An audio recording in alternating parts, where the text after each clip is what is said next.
নমস্কার বন্ধুরা, আমি মন্দিরা। আজকে আমি আপনাদেরকে বানিয়ে দেখাবো মাত্র 10 মিনিটে সুজি আর বেসনের খুবই সুস্বাদু একটা লাড্ডু রেসিপি। এটা বানানোরও যেমন ঝামেলা কম আর খেতেও হয় ভীষণ সুস্বাদু। একটা ছোট্ট বাটির মধ্যে কিছুটা পরিমাণে আমন্ড নিয়ে নিয়েছি আর কিছুটা পরিমাণের কাজু বাদাম, আর এগুলোকে আমি মিক্সিতে গুঁড়ো করে নেব।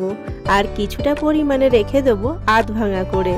এখানে এক বাটি চিনি নিয়েছি, সেটাকেও আমি মিক্সিতে গুঁড়ো করে নিলাম। আর নিয়ে নিয়েছি এক বাটি বেসন। এরপরে আমি গ্যাসটাকে জ্বালিয়ে নিয়ে একটা পাত্র বসিয়ে দিলাম আর পাত্রের মধ্যে হাফ কাপ মতন ঘি দিয়ে দিলাম। ঘিটা আপনারা চাইলে কম বেশিও করতে পারেন। ঘিটা কিছুটা গরম হয়ে গেলে এখানে এক বাটি মতন বেসন দিয়ে দেব। বেসনটাকে দেওয়ার পরে খুব ভালো করে নাড়াচাড়া করব বেশ কিছুক্ষণ ধরে।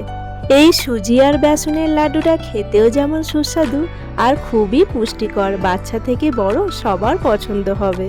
হঠাৎ করে যদি বাড়িতে কোনো অতিথি এসে যায় তাহলে আর কোনো চিন্তার কারণ নেই। মাত্র 10 মিনিটেই বানিয়ে ফেলতে পারবেন এত সুস্বাদু সুজি আর বেসনের লাড্ডু।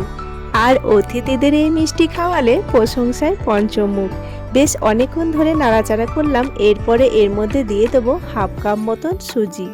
সুজিটা আমি বেশি পরিমাণে দিইনি, কারণ সুজি তো এমনিতেই ফোলে। আর সুজিটাকে দেওয়ার পরে আবারও খুব ভালো করে বেশ কিছুক্ষণ ধরে নাড়াচাড়া করব। এরপরে এর মধ্যে দিয়ে দেবো গুঁড়ো করে রাখা ড্রাই ফ্রুটস, আর এগুলোকেও খুব ভালো করে বেশ কিছুক্ষণ ধরে নাড়াচাড়া করে নেব।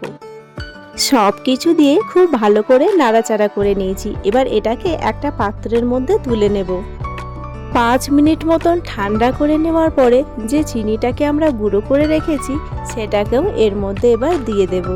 মিষ্টির পরিমাণটা আপনারা এখানে নিজেদের মতন করে দেবেন। কম মিষ্টি খেলে কম চিনি দেবেন, আর বেশি মিষ্টি খেলে বেশি চিনি দিয়ে দেবেন।